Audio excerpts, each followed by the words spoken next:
Ay battı, subh açıldı, Zeynep nevaya geldi. Zehra dedi Hüseyin vay, عالم صدای گل. بعد میگه مشهور شد که قتل الحسین جناتدن اشتی پیغمبر گرامی نعلینسیز اواسیز کرب و بلایه گلده. بعد چند مصرع دیگه، چند بیت دیگه میگه، بعد میرسه به اینجا یل اصلی جون توتولدی ظلمت فضایه گلده.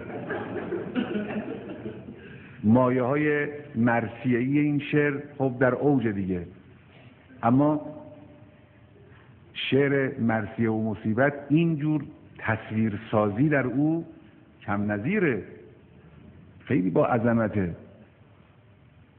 در این گوشه اردبیل تاج الشعرای اردبیله. اگر میفهمیدن مردم ادبای کشور، میشد تاج الشعرای کشور. خیلی با ارزش این میزان و مایه شعری در این افراد. امروز هم هستن بحمدالله.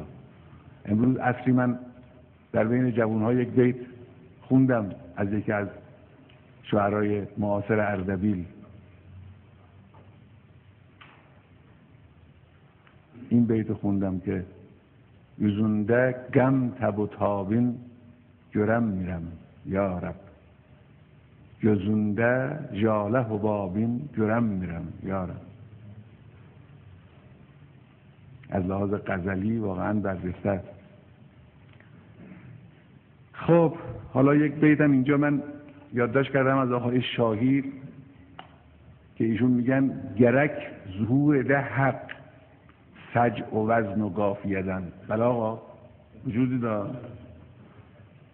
گرک ظهور ده حق سجع و وزن و قافیدن وگرنه شاعر و شعر و شعاره آرلسون.